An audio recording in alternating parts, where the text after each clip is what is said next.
Welcome to this evening's live stream. Just a couple of things to mention as usual before I introduce this evening's special guest. I know a lot of you will have enjoyed our conference on Saturday. Thanks to those of you who are there contributing to that. We had a technical problem or two, but I think our speakers were excellent, and that's now available on YouTube. Almost all of it's on YouTube now, and the last little bit will be published on Sunday. Those of you that were at the conference would have heard that we're in the process of selecting candidates to stand in the election next year, whenever it happens. It's planned to be in May. There are provisions being made for it to be delayed, possibly, but probably in May there will be the election. So we've already got a good number of people lined up wanting to be candidates. But if that's something you'd like to consider, do get in touch with us. Drop us an email at admin@scottishfamily.org, admin@scottishfamily.org, and we can explore the possibility if you want to be a candidate for us, and maybe in your own constituency or on the list as well. Now, next week, we've got Dr. Anthony Samaroff of the Scottish Libertarian Party. We'll be talking about the universal basic income policy, which is talked about quite a lot in Scotland and in Britain in general. So we're going to talk about that. We'll talk about some other issues of the day as well. But turning to today's special guest is Dr. Balázs Molnár, who is the Vice President of the Maria Kopp Institute for Demography and Families in Hungary. This is a government-funded think tank, and they advise and help the Hungarian government to formulate its groundbreaking family policies. We can only dream of such an organization existing and being funded by the government in Scotland. So it's like I said, different planet over there than our experience here. But we will welcome Balázs. Welcome. Thank you very much indeed. This was a very nice introduction, and it's my pleasure to be here. Yeah, pleasure to have you. We're really looking forward to hearing what you've got to say. We've looked a little bit at Hungarian family policy because it really is, it's the shining light in the world, really, world leading in lots of different ways. But we're really looking forward to hearing more depth about the way things are done in Hungary and the effects that they've had. Where would you like to? Do you want to tell us a little bit about your work, first of all, at the Institute? How long have you been involved with that? What background did you come from before? Well, I'm a lawyer, a diplomat, and I've worked in several positions in the public administration. My last job before the Institute was the Deputy State Secretary for European Union Coordination at the Prime Minister's office. So our job was to prepare the Prime Minister for the European summits, for example. Okay. The Institute itself was founded in the year of 2017, but started operation in 2018, which was the year of families, a dedicated year for families with many programs, many actually groundbreaking innovations like media spots and all sorts of big campaigns for changing a bit the attitude towards families and large families, which we can say was very successful. So we are very grateful that the Institute's work commenced at that year. And our job, as you mentioned, is to underpin the Hungarian family policy, to help with research and evaluation the policies, and actually evaluate whether these were successful or there need to be some changes made to these. Right. Okay. Excellent. So do you want to give us a bit of the background? So Hungarian family policy is renowned. What provoked it? What problems was it intended to solve, and at what point in time were these questions being asked? Well, if I may go back a couple of years back to time prior to 2010. Hungary is a mid-sized European Union country in Central Europe. We are just below 10 million of population, and unfortunately, the population of Hungary shrinks as of 1981. So it is quite a long-lasting process. And if nothing happens, then according to not even the most pessimistic scenarios, until 2070s, we will fall down to 7.5 million. So that is certainly an issue which is of key national importance. Mm-hmm. And then when in 2010, Fidesz, a right-wing conservative party, took term in after the elections and managed to reach a two-third majority, which will be important, and actually remained in office ever since, so winning 3 elections by two-third majorities in a row. Then they started to address families and demographic problems properly. And in order to shed some lights on how actually the country looked like, the country was in 2010, after 8 years of left-wing liberal and socialist governance, ruined its economy, taking the effects of the 2008-2009 financial crisis very, very badly. Huge unemployment, over 11%. Very big problems of activation in the country, and also very, very low fertility rates. We registered. So could you just talk about activation? What do you mean by activation? Well, we mean that time we had 850,000 Hungarians less in employment than today. Oh, okay. That left us with a figure of 11% unemployed, and also parts of the society which never worked in their lifetime, which was bigger problem than temporary unemployment, but rather a social phenomenon which had to be addressed and was addressed. And this, I believe, is one of the greatest achievements, that we managed to put 850,000 Hungarians back to the labor market. And also, if we look at the family policy, we never wanted to give the fish, but rather the net.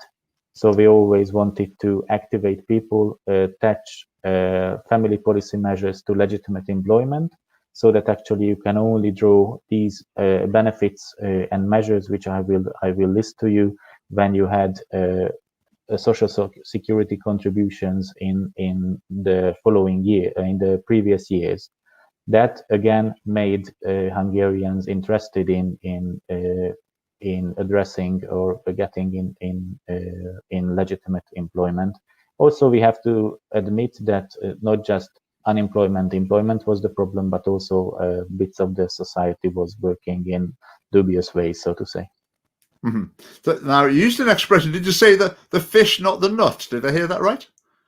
Fish and not the fish, but the net, as right. In the Bible. So it's not that we would like to provide the solution to families, but we would like to help them, but also would always like them to do their part to contribute to the possibilities provided by the government.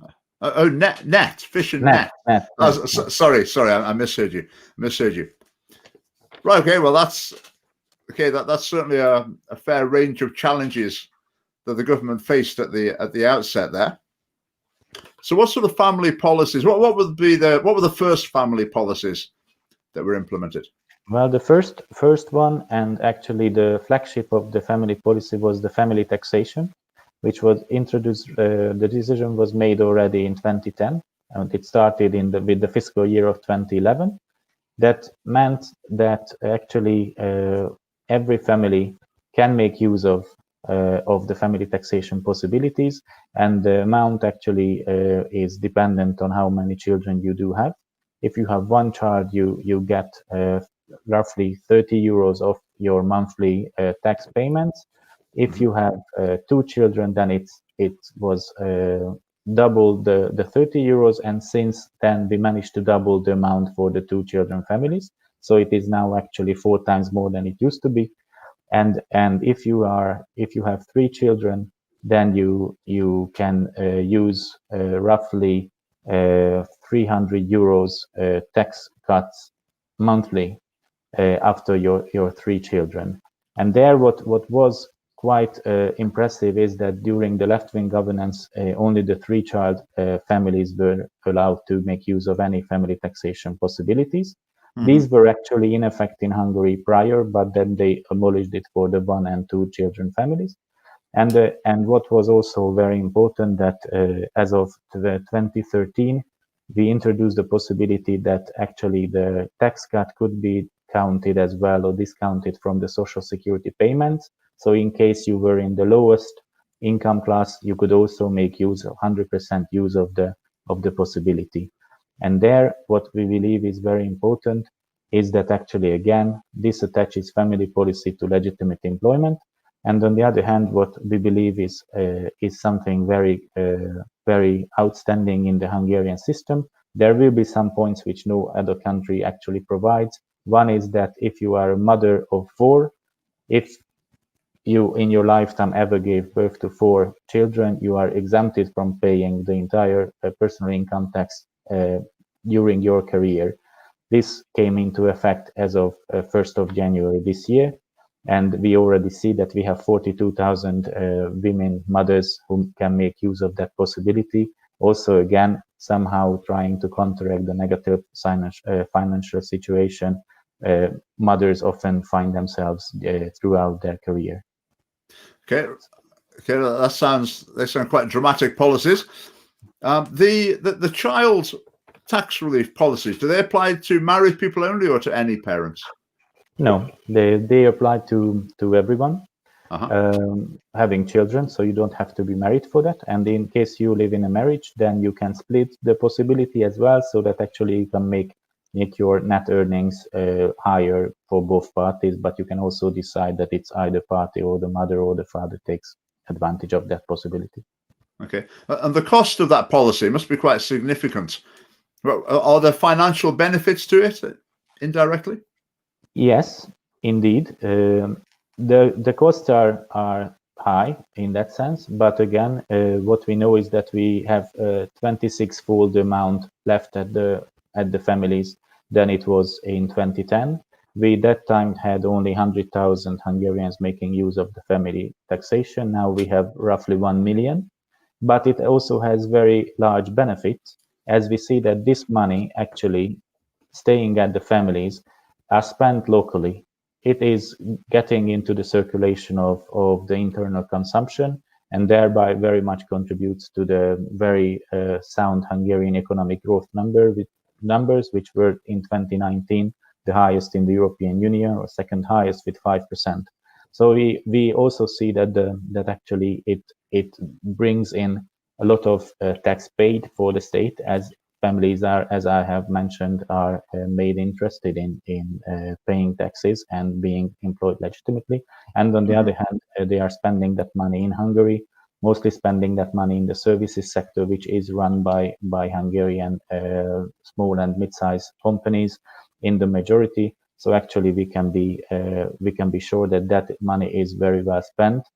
And we can also say that whereby in Western Europe and elsewhere, we see that hotels and airlines can put adverts on the internet that they are child-free hotels, they are child-free classes of travel. Whereby we see that in Hungary, it's the banks and the companies are actually very much looking forward to families, as the families have the financial means and they can spend their money. So in that sense, right, we see the counteracting effect as well. Okay, that's fascinating. And what's the effect been? It's probably difficult to isolate one cause and effect here, but in terms of birth rate, has it encouraged larger families?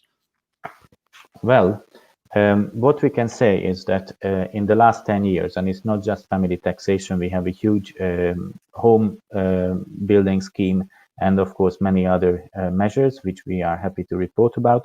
But we can very clearly say that all of our demographic indicators are very positive in the last 10 years.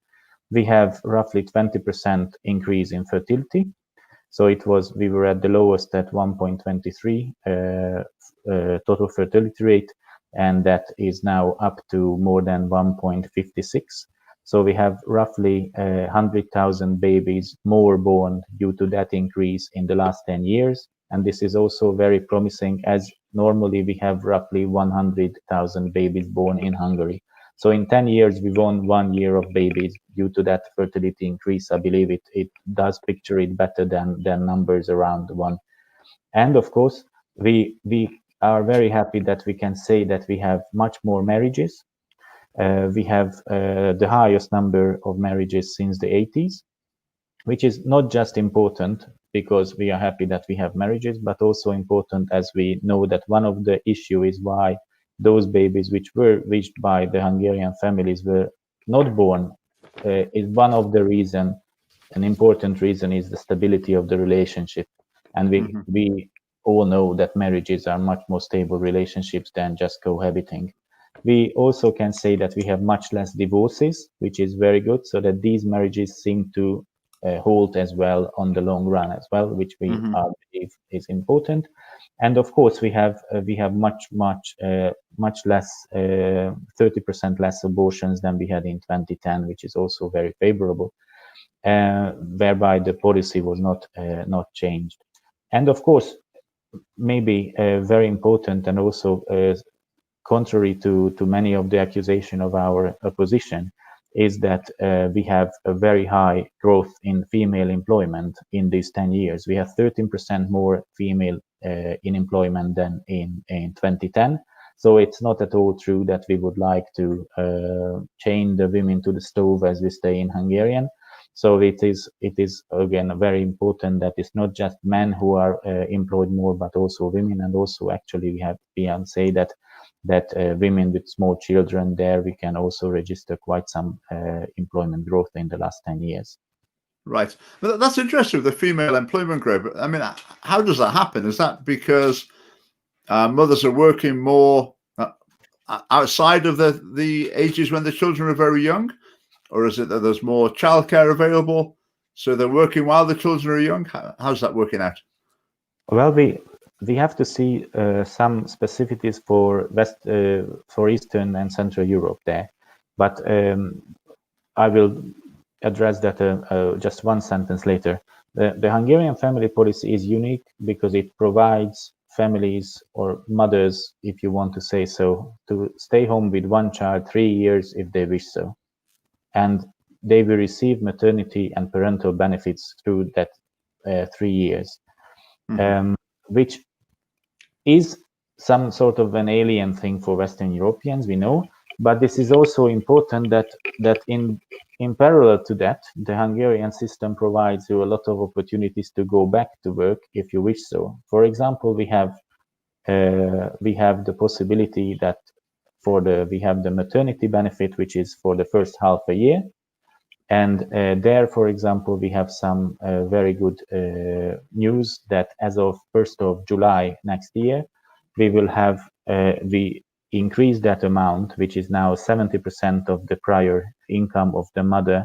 No ceiling applies. We will increase that 70% to 100% as of 1st of July 2021.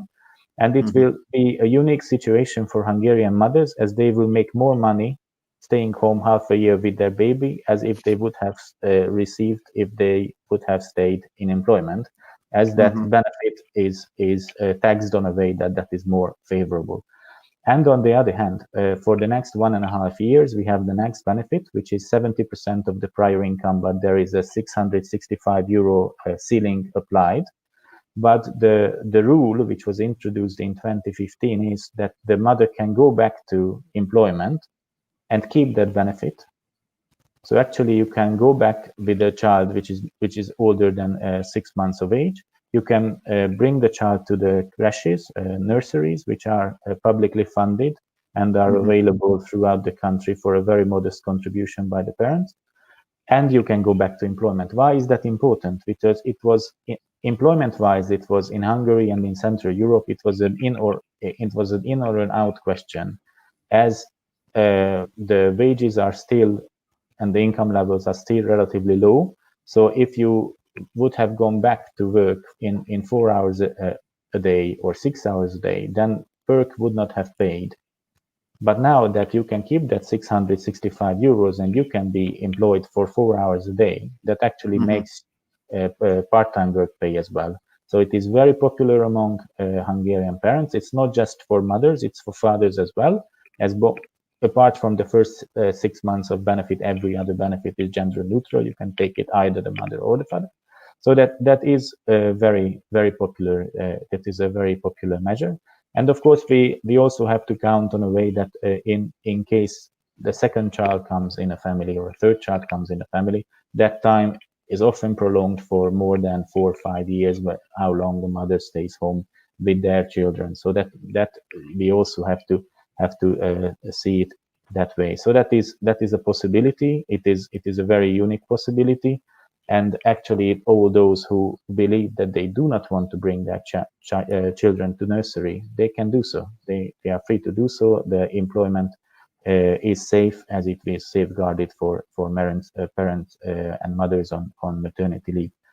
And nurseries have been developed throughout the country, which is a key issue. Every country in Central and Eastern Europe had a very good kindergarten system. So from the age of 3, still schooling age, but the one below 3 years of age was not that developed.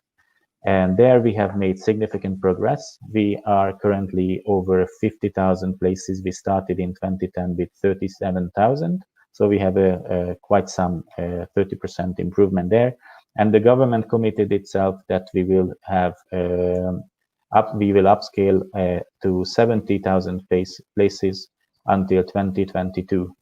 And there we are also happy to report that we have a rule introduced a couple of years ago that in case in any given settlement 5 families request so, or there are more than 40 children below the age of 3, then the local government has to open a creche, a nursery. And in case the local government cannot afford that, then the central budget will pay for opening the nursery.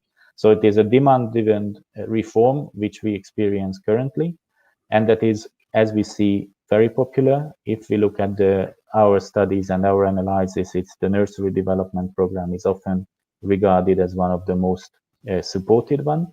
And we have an extra measure introduced, which is very important for those who live in big cities, is that in case you did not find a public nursery place for your child, then you can get a contribution from the state towards the fee of a private one.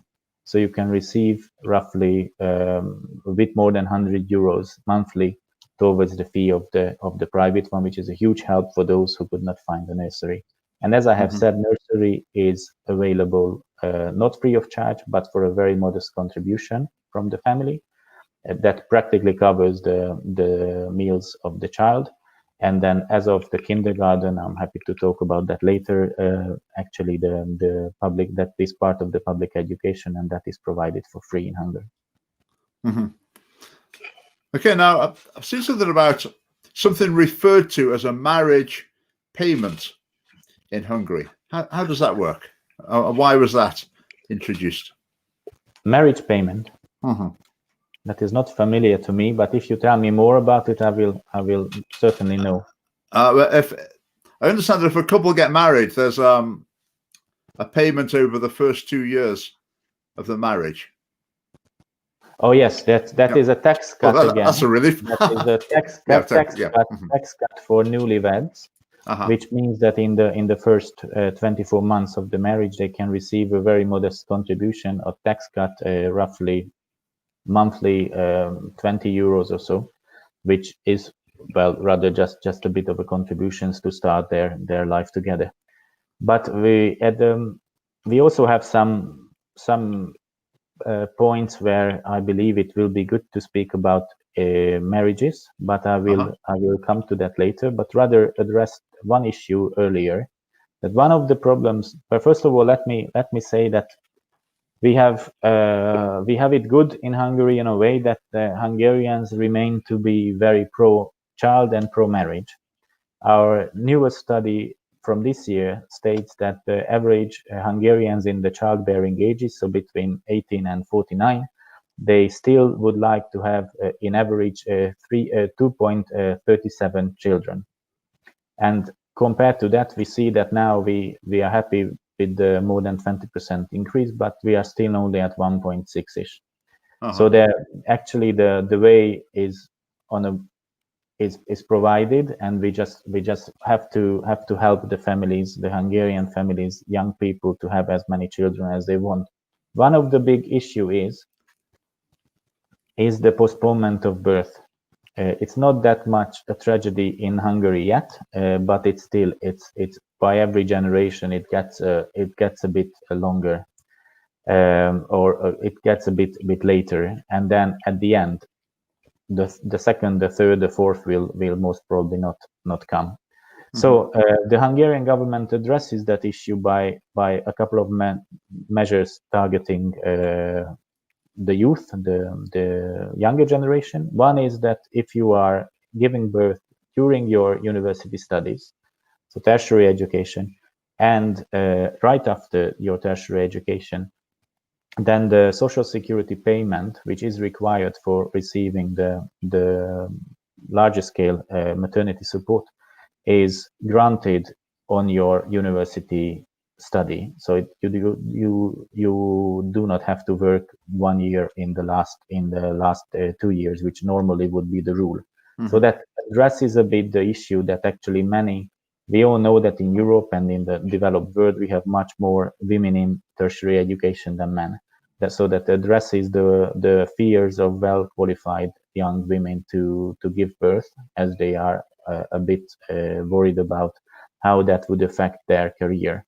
And the second issue is where, again, I believe it is quite unique what we provide, is that in case you have student loans, many Hungarians do have student loans, then if in case a mother, it's only for the mother, if the mother gives birth to the second child, then 30% of the remaining student loan will be taken over by the state.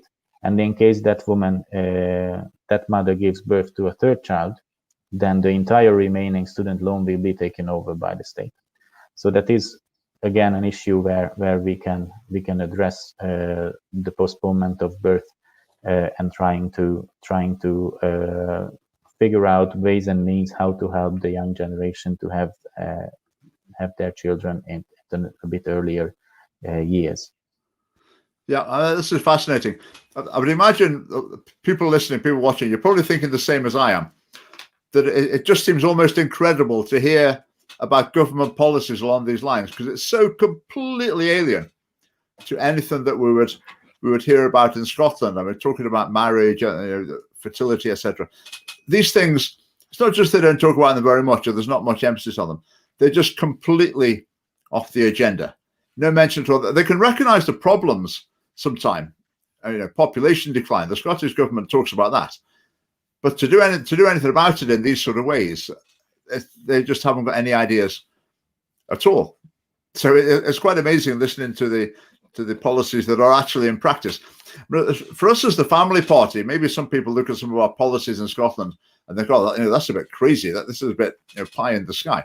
But the great thing with Hungary is we can see these sort of policies actually put into practice and bearing fruit, which is great. So I think Hungary is doing a service to the wider world, I think, in that regard, in showing what's possible.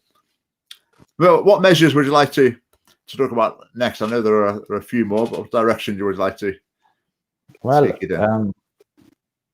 It's a good question how you look at family policies, but we look at family policies as investment into the well-being of families first and foremost, but also investment into the sustainability of public finances, sustainability of pension systems, sustainability of our nation. It's a big word, but we are a small nation.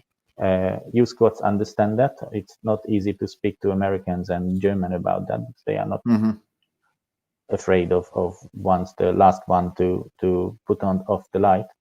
But on the other hand, we spend roughly twice the OECD average on family policy. It's 5% of our GDP. But if we look at the investment cost, and if we look at the increase of income, the increase of public expenditure, the increase of internal consumption, the increase, for example, of the output of the construction sector because of the nursery development, then of course we can see that it has a lot of overarching benefits. I would like to speak about some Hungarian specificities which we believe is important and is often misinterpreted in Western Europe. First is that we have separated family policy from social policies in 2014, because we regard family policy not as an anti-poverty measure. So actually there are no ceilings applied in Hungarian family benefits. So actually it does not matter how much you make, you can make use of the entire family taxation benefits, which we believe is important, mostly because we have a relatively weak middle class. And we also see that in that relatively weak middle class, we have the biggest problem of fertility. So as usually it is a so-called the U chart. It's the lowest income fertiles, lowest income classes who have a lot of children, and it's the highest income classes. In the middle, we have the biggest problem. So that's why we did not make any, or the government did not make any distinction in that sense. We have a flat rate personal income tax of 15%. So it is altogether, actually, the population and the citizens are made very much aware that this is a very low tax. It's much, much lower than during the left-wing government. And it's just, with all these incentives, it's just not worth not to pay your taxes. In that sense as well. So it sends a very clear message that we want a so-called work-fair society. We want activation measures, and we want to widen the economy as much as we only can. Another issue is that we wanted to use bits of the family policy for somehow making the less advantaged population fare a bit better. And there we do have some measures introduced in order to help them raise their children reasonably, raise their children on a manner that actually these children will have it easier, they will be better educated, the poverty will be not prolonged for their generation and the next generation as well. So there we have some measures, for example, that we have a universal benefit which is called the family allowance. And the family allowance has been divided by the Fidesz government into two parts. First is the family allowance, which is for those who are not yet attending school, so between birth and 6, 7. And for the next part is of the family benefit, it's called schooling support. And the measure was divided into two, because if you are not sending your child to school, then the family will not receive the benefit. It was seen as a cruel action against the poor, against the Roma, against everyone, but it was not at all the case. The issue is that we know that in this modern world, lack of education will immediately result in less and less job prospects, less and less career prospects of the children. So it meant actually that absenteeism reduced by 64% the next year when this measure was introduced. And in parallel, we have also introduced the obligation to start kindergarten not at the age of 5, so 1 year prior school, but at the age of 3. So now in Hungary, it is compulsory to go to kindergarten if your child is 3 years of age. In case you want to homeschool your child, if you have smaller children, you are home, you can ask for that and it will be granted for you. So it's not an obligation per se, but actually it is used by many. Why is that so important? Because it gives 2 extra years for the less advantaged children to catch up. They are receiving 5 times meals in the kindergarten. They are receiving those meals, actually, those who are in bitter need of that also during the holiday. It is but the city councils and the town councils job to do that, and they do that. And again, what we are doing there, for example, in free textbooks, which now everyone in the school, public school, receive the textbooks free of charge, and also all these measures which try to counter poverty are executed in a way that they are not stigmatizing. So it's not 1 or 2 children receiving the food free of charge, but rather half of the class or even more. So it's those who have more than 3 children, those who have an average income per capita less than 600 euros, and so on and so on. So there are quite some ways to get into that category. We believe that stigmatization would be very contrary to what we would like to achieve, but so it is very important there that these measures are executed in a way that they do not stigmatize. And we have another program which is very important. We have these so-called Safe Start houses, where these houses are established, especially in those neighborhoods and those settlements which are very much prospering less or worse than the usual or the average of Hungary. And they are addressing the poverty, and they are trying to help the entire family. So it's whereby they are doing tutorials with the children. They are also helping the mothers, the fathers to try them to upscale for interviews, to help them to do better in the household, and all together. This is a very comprehensive program, for example. Or we have so-called holiday camps as well for the disadvantaged children, who are by that provided the opportunity of holidays within within Hungary. We have a huge lake, the biggest lake in Europe. It's called Balaton, and there they can spend some weeks and they can relax. Also, actually, large families are invited there as well. So it's not just for children. So that again is something which we believe is of key importance, and it's worth to see that all this Rubik cube is put together on a way that actually it helps the families. It helps to raise their children in a way that actually these children will be very well educated. They will receive the best education possible, and then they can fulfill all their potential possible. Is there a high level of uptake for these programs? Summer camps, for example, so it's all voluntary. The families opt into it if they want to. It's just made available. Certainly.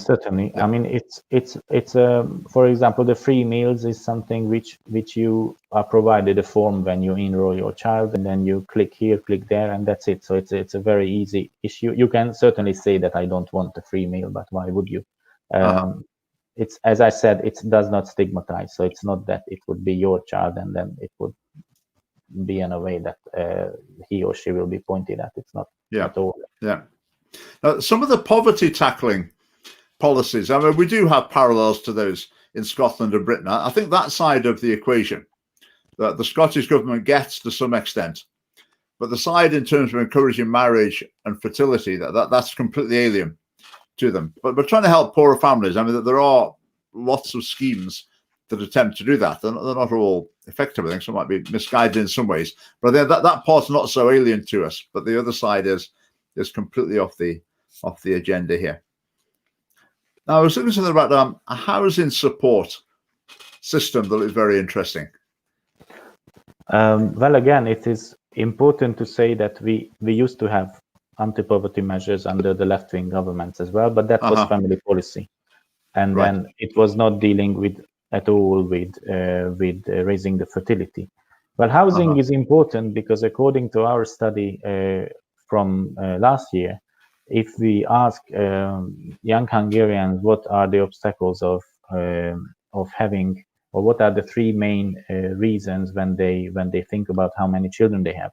First is mental and physical health. Second one is a stable employment, and already at 3rd place we have an own house or apartment. So it is very important. Again, this is a characteristic for the Eastern Europeans. We were not allowed to have property in the communist times, so we are quite fond of our own 4 walls, as we say. So it is maybe more important, and rental and in that sense is not that common in the country, where we have started in 2015 a huge housing program. And it is again very important for Hungarian families, as from the left wing we have inherited quite some financial problems which were in relation to mortgages, which were administered in Swiss francs. And when the crisis came in 2008, 2009, then suddenly the price of the exchange rate of the Swiss franc exploded, and the families had to pay 2 times, 3 times more than how actually their budget was made. So it was a huge problem for them. The government helped with many measures. Let's not talk about it, it would be too long. But then in 2015, the Fidesz government introduced a huge program called CSOK. It's the housing program for families. And it means that you can receive a very favorable loan of 3%, and you can receive a benefit as well, which the size is dependent on whether you buy an old or a used home or a new one, or you build a new one. And in case you have 3 children, or you commit to have children in the future, so actually you could say that I have 1 child, but I would like to have the subsidy for 3 children, and then you could actually say that I will have my children in the future. And then it means that you could receive, if you bought a house or built a house and it was a new one, 30,000 euros. And that was the subsidy bit. And you could also receive a very favorable assisted loan or mortgage, which practically, given our income and the property prices, this was, at least in parts of the country, not necessarily in Budapest, but even just outside Budapest, where we are, or I am, it was a huge assistance for many families, and many could make use of that. We have 150,000 families benefiting from that program already. And we are also happy to say that we have roughly 55,000 babies, which were said that these families will have in the future. So it also has a very positive impact. But in 2015, the economy was not in that good shape. So it had at least 2 folds of aims. One was, of course, helping families and helping actually the well-being, but also the financial situation of families by the measures. And the other one was, of course, reviving the construction sector after the aftermath of the crisis. And actually, we can say that both was quite a success. So this is something where we see that it was key importance. And now we can already report that as of 1st of January next year, we have some new measures which are also related to new homes. One is that the VAT of building any house will be reduced from 27 to 5%. It was a measure already in place when the economy was not faring that well, and now we will reintroduce that because of the COVID-19 situation. And then all those families who buy the house within the housing scheme, they will be refunded that remaining 5% of VAT as well. So it is a huge help for families as well. Yeah. And then we will have the measure introduced that the levy of 4% will be abolished for those who buy houses within the framework of this family housing support. So it is again 4%, which is less on the cost of the family. And then we have another measure which is not related to anything else than having children, is that anyone who already has a home, does not want to move because it's close to the school, to grandparents, whomever, workplace, they can have a support for renovating the house. So it will also apply as of next year. And the third one is that until now, if you built a house or a separate apartment on the top of your parents' house, for example, so if you refurbish the attic as in a new apartment, you could not make use of the entire amount of the subsidy I have mentioned. But as of next year, this will be possible as well, trying to encourage intergenerational support in this sense as well. So again, that gives flexibility to families. All these measures try to address the possibilities that actually the government is trying to provide as many options as only possible, and the families can decide which one they would like to use. We see that all these measures, the uptake is fantastic. We have a lot of measures possible. Some only for a limited number of families. For example, the tax cut for the 4 children mothers which is, of course, there's a limited audience there with roughly 42,000. But for example, we have a possibility for those who have 3 children, and they can buy a car which is more than 7 seats, and they can receive up to 50% of the purchase price, but they can receive 7,800 euros as a subsidy.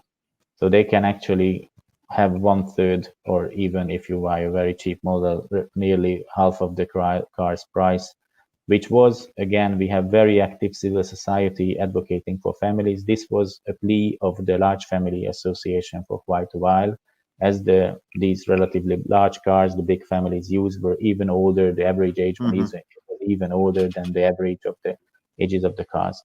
So again, this is a measure which is very much welcomed, and everyone thought that we will have 7,000, 8,000, 9,000 applications. We are already more than 30,000. So it is again a measure which is very much welcomed by the Hungarian families, and they can make use of that. As in the last couple of years, they find their financial situation got to a level, to the state, that actually they can put their 1/2 of it, they can put their 50% next to the governments, and then they can make use of that possibility as well. Yeah. Now, going back to the housing support scheme. So if someone states the intention to have 3 children, and then they take the ground with the house, if those 3 children fail to materialize for whatever reason, what happens then? Well, the question is why. In case there is a medical situation, and the family provides the necessary documentations from their physician, then they do not have to repay the subsidies. In case they divorce, or if they just do not have the children but they could have, then they do have to pay it back after the time is passed when these children should be born. Yeah. I mean, listening to all these, I'm just starting to imagine, surely there must be, are these benefits available to sort of any EU citizens? Because I was just imagining some young people thinking about starting a family somewhere in Europe and thinking, right, let's go and live in Hungary for a few years. Is that allowed, or is this just for Hungarian citizens? Well, no, you have to reside in Hungary, but there are some rules which actually tries to attract at least Hungarians back from the EU. Now, of course, we have the famous Brexit. Who knows what happens there? But we have quite a large community in the UK, Hungarians, and even larger in Austria, Germany.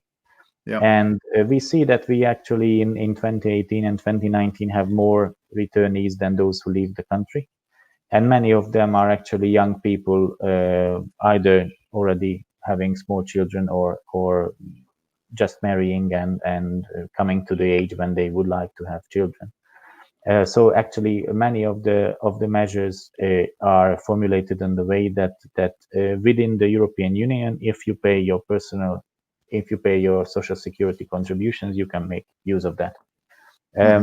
Well, these measures are appealing, but the overall living standard is still far lower in Hungary than elsewhere in Europe. But again, I mean, if you want to live in a family-friendly country, Hungary is your destination to go.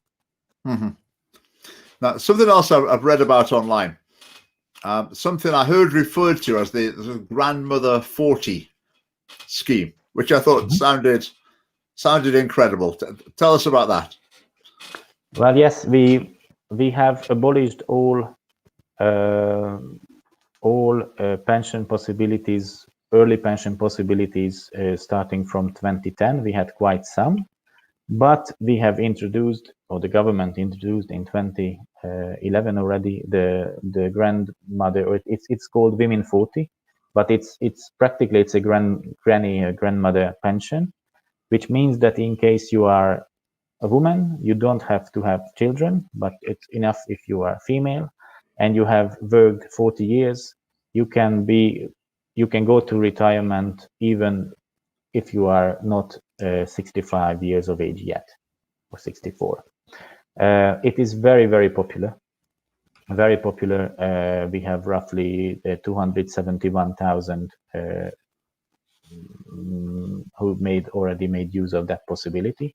So that again serves the possibility that grandmothers can help family members raising the children, can help their children raise or can help children raising their grandchildren.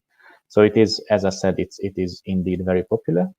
But if we have some other measures which aim for that intergenerational solidarity, so to say. One is, as what I have already mentioned, is that this ethic conversion to generational house possibility, which is a huge help for those who can imagine living so close to parents.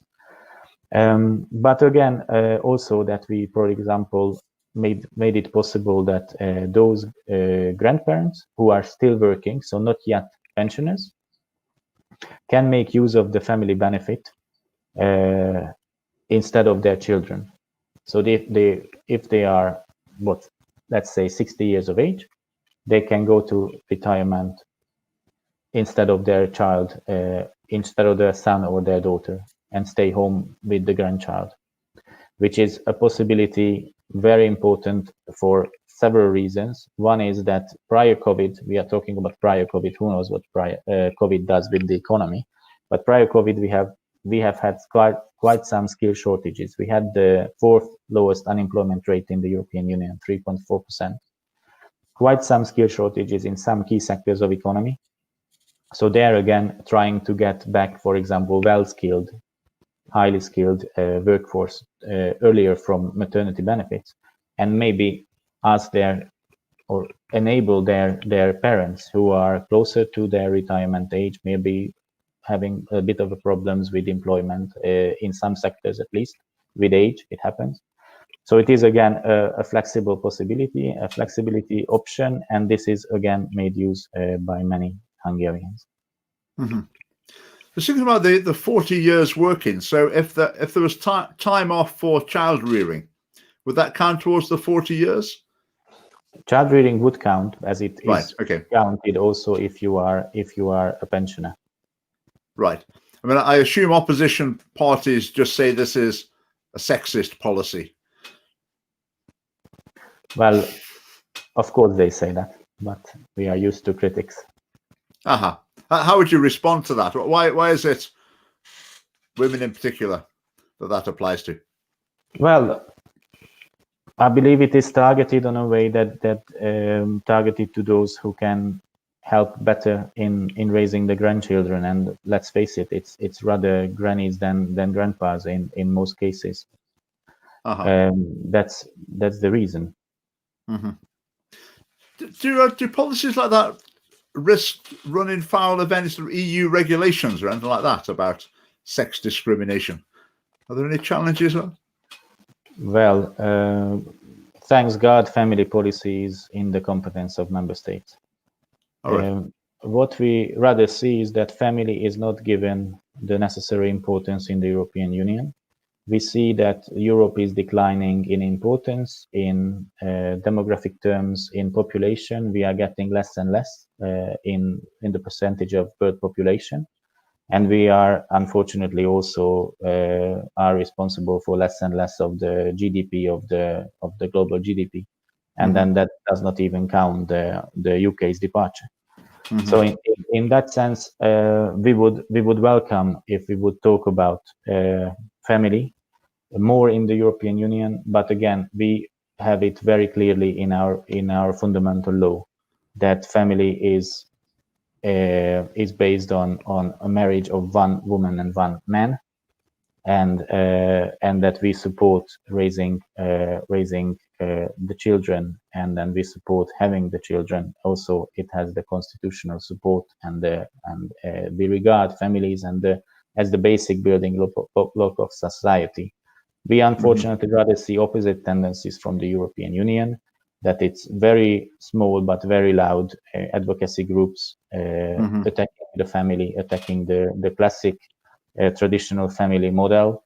And there are unfortunately what we see is rather goes contrary to what we would like to support in the family sphere. So it's rather up to, at this sense, Eastern Europe and Central Europe to advocate for families and the traditional sense of families. And that's unfortunate, I believe, as we do not have any problems with any minorities, and their rights are safeguarded in Hungary. But sometimes you also have to make policies for the majority, and this sense that majority accounts for roughly 90% of the population. So I believe that if we look at this issue from a plus minus way, then we also have to see that its effect on investment, on the future of the country, on the future of the nation is inevitable that we address these issues. Now, I'm sure you must be aware of sort of opposition and hostility from all over the world, because there's, there are so many people who regard these policies as really outrageous. But what's the response with Hungary to that? I mean, is it a threat, the external opposition, or is it just something that you just learn to live with? Well, we are trying to advocate for what we believe is good for this country, and we have a huge support for that. The Hungarian family policy is supported by far larger numbers of the citizens than the actual support of the governmental parties. What comes as critics, we listen to them, of course. Sometimes we are very puzzled by the way these put. On the other hand, I don't believe that we have to be very much concerning these, as we know what we do and we know what we need. Europe has no country which would reach the renewable level. No European country reaches 2.1 fertility, which would need that they are not shrinking. Not even those who have very high migration surplus. And Hungary, in that sense, knows that we do not want to have a lot of external migration to the country. This is a clear policy, and demographic trends are clear as well. So if we do not increase demographic, if we do not increase fertility, then we will shrink. We will shrink on, and then at the end we will get to the point when this will just be. This will that mean that the Hungarians, after all these troubled centuries and thousands of years, we will somehow diminish from the map of Europe, which we certainly would like to avoid. Yeah. What we see is that most of these suggestions coming from lobby groups from the European Union as well sometimes go contrary to what we would like to reach, is that we have a strong and stable growth of population in Hungary resulting from helping the Hungarian families receiving the children they would like to have. And as I have just mentioned, the newest studies underpin as well that Hungarians would like to have more children. So we are not saying that you have to have children. We only say that this is how the government can help you to have the children you always wanted. If you do not want children, the government will not tax you negatively for that. But of course, you will not be able to make use of family benefits as you don't have a family, or you don't have children. Just one last question. I mean, the Hungarian population seems very much on board with this philosophy. What was the process? How long did it take for there to be that change of view, to see the value of these policies? Was it when they were implemented, they suddenly appreciated them, or was it before, during this election campaigns, whatever, that people appreciated these sort of policies?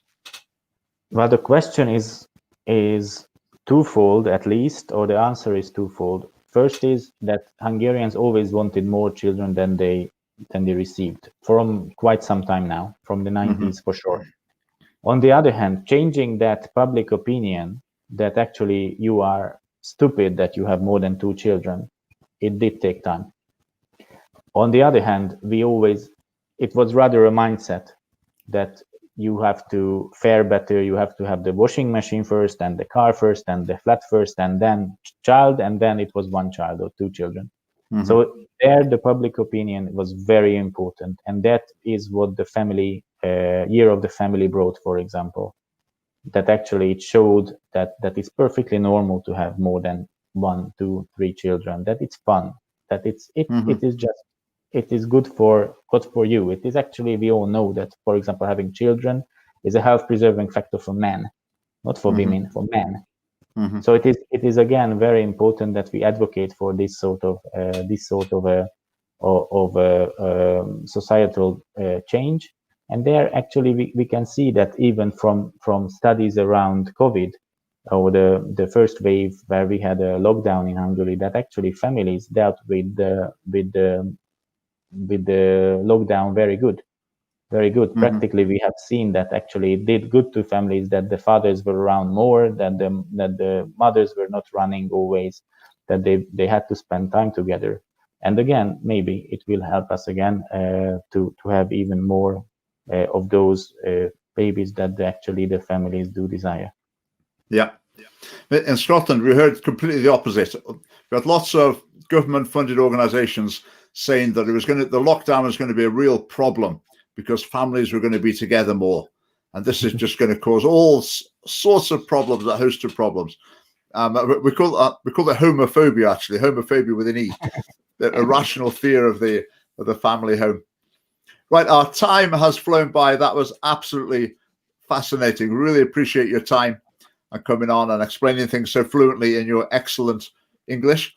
The main thing I think we'll take away from this as the Scottish Family Party is that we need to look at some of these policy areas. We've got some similar policies in some areas, but we need to consider expanding our policy program in some of these directions again. And you certainly stimulated us to consider a lot of new policies in those directions. So thank you very much. Thank you very much indeed. It was my pleasure. And good night. Thank you. Good night.